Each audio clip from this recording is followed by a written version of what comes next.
Je suis Mehdi Ferron, consultant en investissement responsable chez Etifinance. Etifinance, agence de conseil et de notation, crédit et ESG. Je suis Basile Deveau, analyste ESG au sein de l'équipe OneTrack d'Etifinance, donc spécialisé dans la notation ESG des actifs non cotés. Je suis Noémie Leverchowski, je suis analyste ESG chez Etifinance au sein de l'équipe Gaia Research, qui est l'équipe qui s'occupe de la notation ESG des PME et ETI européennes cotées. Alors, première question pour Mehdi. Quels sont les objectifs de l'UE avec la taxonomie verte? La taxonomie verte européenne, ou le règlement 2020-852, est un règlement qui porte deux grands objectifs. Le premier, c'est relativement simplement de définir ce qu'est une activité verte en regard d'objectifs environnementaux portés par l'Union européenne. Et bien sûr, le deuxième objectif est celui de la transparence à la fois des entreprises et des entreprises financières pour qu'elles divulguent progressivement la part des activités ou de leurs investissements qui sont durables sur le plan environnemental. D'accord, merci. C'est clair pour les objectifs. Maintenant, comment ça fonctionne? Vraiment, quels sont les mécanismes et les critères qui sont mis en place pour réussir à atteindre ces objectifs? Le fonctionnement de la taxonomie repose tout d'abord sur la classification d'activités économiques éligibles, c'est-à-dire listées par le règlement européen. Dans un deuxième temps, pour chacune de ces activités éligibles, on va retrouver des critères spécifiques, qu'ils soient juridiques, d'émissions de carbone, de non-pollution des eaux ou atmosphériques, qui vont permettre de qualifier la durabilité de cette entreprise. Le règlement taxonomie est complété par un règlement délégué. Le règlement délégué à la taxonomie permet pour chacune des activités économiques d'avoir la liste des critères qu'il faut remplir pour pouvoir attester qu'une activité est durable. Parfait, merci. Tu parles donc d'éligibilité, d'alignement. Comment est-ce qu'on s'assure de vérifier qu'effectivement on est éligible ou aligné, et comment est-ce que les entreprises et les investisseurs concrètement font pour s'aligner et du coup s'adapter à ce texte de la taxonomie? Effectivement, il y a bien deux notions importantes dans la taxonomie, c'est celle d'activité éligible et d'activité alignée. Les activités éligibles vont être celles qui ont le potentiel de contribuer à la transition écologique. Ça peut être des activités des secteurs très émissifs ou au contraire des activités comme l'éolien ou le solaire qui produisent de l'énergie verte. Une fois qu'on est considéré donc, de fait de son activité comme éligible, on va regarder l'alignement des activités, c'est-à-dire appliquer un ensemble de critères techniques qui vont vérifier cet alignement. Le premier de ces critères, donc, ça va être la notion de contribution substantielle, c'est-à-dire comment mon activité contribue en soi à la transition écologique à travers un objectif. La deuxième notion, ça va être celle de do not significant harm, c'est-à-dire ne pas nuire significativement aux 5 autres objectifs. Et enfin, on va regarder si l'entreprise présente des garanties minimales en termes environnementaux et sociaux afin de voir qu'elle est parfaitement alignée. Les entreprises, donc, selon un calendrier sur lequel on va revenir, publient ces données pour que les investisseurs puissent les consolider au niveau de leur portefeuille. Merci pour ces détails précis. Et aujourd'hui, concrètement, au niveau de l'implémentation et de la distribution du texte, où est-ce qu'on en est avec la taxonomie? Du coup, en termes de calendrier réglementaire, donc 2022 marquait la première année de reporting obligatoire pour les entreprises et les investisseurs, sachant qu'on est sur l'exercice 2021 dans une année de transition, parce que pour l'instant, on demande aux entreprises de ne reporter que sur l'éligibilité et l'alignement viendra dans un second temps, en 2023 pour les entreprises non financières et en 2024 pour les investisseurs qui seront tenus de publier des KPI un petit peu différents. Le petit couac de calendrier, et c'est là que toute la complexité de la taxonomie arrive, c'est que pour la majorité des produits financiers qui sont classifiés article 8 ou 9 au sens de SFDR doivent intégrer dès cette année leurs KPIs d'alignement, tout en sachant que les entreprises sur lesquelles sont construits ces produits financiers n'ont pas encore publié leur alignement à la taxonomie. Donc, on est dans un espèce d'entre-deux avec des KPI qui peuvent manquer et qui seront obligatoires pour les investisseurs de reporter.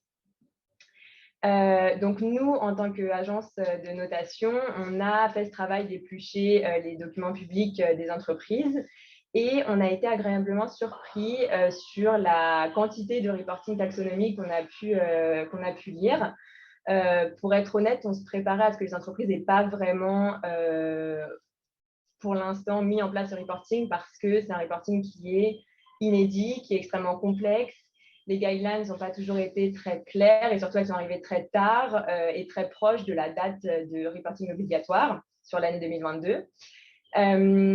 Donc, on est plutôt satisfait du taux de reporting des entreprises. Pour l'instant, on a couvert à peu près un tiers de notre univers et on a à peu près 30% d'entreprises qui reportent sur la taxonomie, sachant que pas toutes les entreprises de notre univers sont soumises au reporting obligatoire parce qu'elles n'atteignent pas les seuils de la NFRD.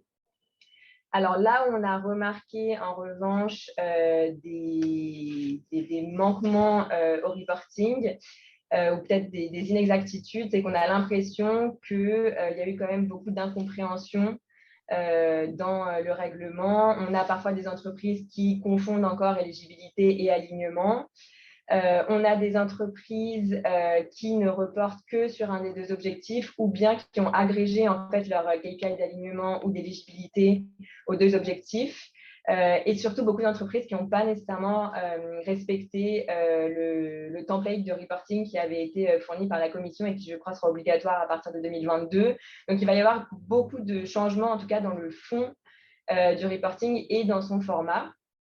Et on note enfin une grande différence dans le reporting des différentes structures. Donc, nous, il faut savoir qu'on est quand même sur un segment des PME et TI européennes cotées. Donc, on a surtout des petites entreprises qui n'ont pas nécessairement des moyens financiers et humains très développés pour participer à ce reporting. Et on sent une différence entre les plus grosses entreprises qui ont parfois fait appel à des cabinets externes pour ce reporting taxonomie et les entreprises qui s'en occupent en interne et qui ont parfois des reportings un peu moins poussés.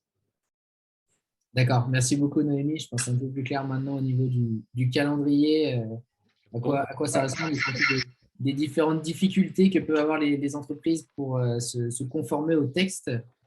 Vous, en tant qu'agence de notation, quelles solutions, quelles approches vous apportez ou vous conseillez pour remédier à ces différents problèmes auxquels font face les entreprises?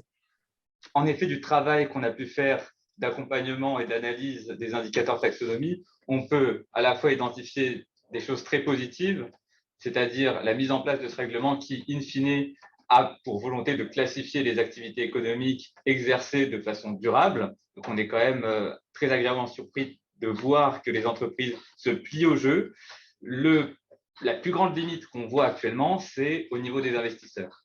Les investisseurs peuvent en effet être concernés de deux manières au niveau de la taxonomie européenne, soit qu'ils soient soumis au règlement taxonomie et qu'ils doivent publier en 2022, puis en 2024 leurs données d'éligibilité et d'alignement, ou alors par la classification SFDR, article 8 ou 9 de leurs fonds. Et c'est là qu'on voit le plus de limites. Et c'est des limites qui proviennent notamment du manque de compréhension du règlement. La première limite est en effet de voir que les investisseurs ne peuvent pas se fier sur des données suffisamment publiées par les entreprises pour faire de reporting. Et alors, elles sont obligées d'utiliser soit des données tierces, soit de faire leurs propres calculs, leurs propres critères pour déterminer ces indicateurs. Et on rentre dans ce cas-là à des estimations qui ne rendent pas possible la comparaison des données entre plusieurs produits financiers ou plusieurs investisseurs. Et la deuxième limite, un peu dans l'autre sens, c'est que depuis l'entrée en vigueur de SFDR et en considération des nouvelles obligations de SFDR qui entrent en vigueur en 2023, ces investisseurs doivent annoncer la part d'alignement de leur portefeuille à un horizon donné et doivent s'engager contractuellement à la poursuite d'un taux d'alignement. Et là, on voit des investisseurs qui, parce qu'ils ont un fonds qu'ils qualifient de durable, donnent des chiffres très élevés d'alignement, parfois 30, parfois 40%, alors que la taxonomie, l'alignement à la taxonomie que nous pourrions voir au niveau des activités économiques est relativement faible. Et donc, ils donnent dès aujourd'hui un niveau d'alignement que beaucoup ne pourront pas atteindre. Alors certes, certains fonds sont plus à même d'atteindre des hauts niveaux d'alignement, des fonds énergie renouvelable, des fonds immobiliers également, mais d'autres fonds qui investissent dans l'industrie, et Dieu sait que l'industrie a besoin d'être accompagnée dans la transition écologique, ne pourront pas prétendre à plus de 10% d'alignement. Je donne des estimations, mais l'Autorité européenne des marchés financiers avait en 2020 publié une étude et estimé au niveau de l'économie un taux d'alignement de l'économie d'environ 3% pour cette année. Et donc, le problème qui se pose, c'est que l'Autorité européenne des marchés financiers, les superviseurs en général, ont rappelé que ce critère était engageant, était contractuel et que l'investisseur pouvait engager sa responsabilité s'il n'atteint pas ces niveaux d'alignement. D'accord, merci Mehdi. C'est très clair à la fois pour du coup, les difficultés des entreprises et celles des investisseurs. On voit qu'il y en a pas mal. Quelles solutions, vous, en tant qu'agence de notation, quelles solutions et quelles approches est-ce que vous conseillez, quelles solutions vous apportez pour remédier à ces problèmes-là, que ce soit du côté entreprise ou du côté investisseur? Pour répondre à ce besoin de reporting, aussi bien du côté des entreprises que des investisseurs, on a mis en place plusieurs solutions. La première, elle est surtout destinée aux investisseurs pour leur reporting de portefeuille. Elle est basée sur une étude du règlement et des activités économiques et elle détermine la part d'un portefeuille éligible à partir de l'analyse des activités des entreprises. Et sur la base d'une étude qu'on a menée sur les activités au sein de l'Union européenne, quelle part de ces activités éligibles pourrait être alignée, ce qui fait que les investisseurs, dans l'entre-deux de calendrier qu'évoquait Noémie, peuvent reporter des chiffres d'éligibilité, mais également d'alignement sur la base du travail qu'on a réalisé. La deuxième offre va être plus spécifique pour les entreprises et il s'agit en fait d'une traduction du règlement en des critères simplifiés afin de permettre aux entreprises de se saisir des différentes exigences réglementaires, des différents critères qui eux-mêmes renvoient à une multiplicité de règlements pour leur permettre de vérifier dans quelle mesure leurs activités vont être éligibles et alignées ou non. Ce travail, c'est un travail de pédagogie, d'accompagnement envers les entreprises qui leur permettent de regarder de façon plus simple les contraintes réglementaires pour estimer la part de leurs activités, donc comme je le disais, à la fois éligibles et alignées. On propose également au sein du pôle Conseil RSE un accompagnement beaucoup plus poussé en profondeur des entreprises pour faire un travail sur leur alignement. L'équipe Gaia Research, qui est l'équipe qui s'occupe de la notation ESG des entreprises européennes cotées, on a aussi revu notre référentiel de notation après la sortie du règlement taxonomie pour y inclure les 12 indicateurs, donc qui portent 6 indicateurs sur le chiffre d'affaires, le CAPEX et l'OPEX éligibles et alignés à la taxonomie de l'objectif 1, et ensuite les 6 mêmes objectifs sur l'objectif, les 6 mêmes indicateurs sur l'objectif 2, et on collecte cette donnée pour la donner à nos clients investisseurs sous format de données brutes. Merci pour ces réponses. Donc, on comprend qu'il y a pas mal d'enjeux autour des données sur lesquelles vous apportez des solutions. Est-ce qu'en cas de non-respect ou de mauvaise qualité des données, il y a des sanctions qui sont mises en place actuellement? Quel est le type de sanctions auxquelles s'exposent finalement les entreprises et les investisseurs qui n'observeraient pas bien le règlement taxonomie? On ne peut parler que de ce qu'on a pu voir et aujourd'hui, aucune sanction n'a été appliquée ni à une entreprise ni à un investisseur pour ne pas avoir respecté le règlement taxonomie dans la forme ou dans le fond. Néanmoins, il faut dire qu'au début, le règlement taxonomie ne prévoyait pas de sanctions et qu'il revenait aux autorités nationales compétentes, c'est-à-dire en France l'AMF, de prévoir ce cadre de sanctions. Néanmoins, on a eu une communication plutôt récente des autorités de surveillance européennes pour rappeler les engagements contractuels liés à la taxonomie. C'est pour les investisseurs à la fois un engagement auprès de leurs clients d'atteindre ou non des objectifs liés à la taxonomie, et ça peut également être de les informer proprement, s'ils sont soumis à la taxonomie, de ces différents indicateurs.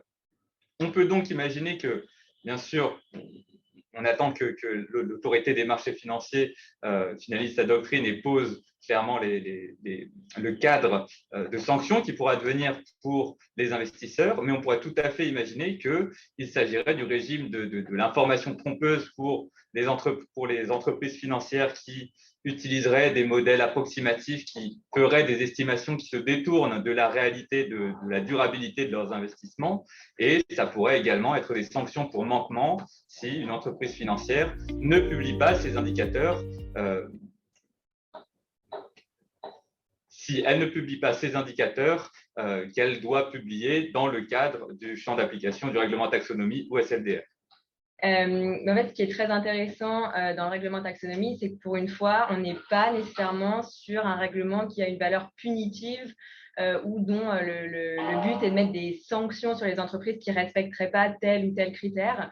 En réalité, ce qui est intéressant là, c'est qu'à l'inverse, les entreprises qu'on va mettre en avant, les acteurs financiers qu'on va mettre en avant, c'est des acteurs qui ont une part d'éligibilité ou d'alignement qui est importante. Donc, c'est des acteurs qui sont importants dans la lutte contre le réchauffement climatique et les objectifs climat en général.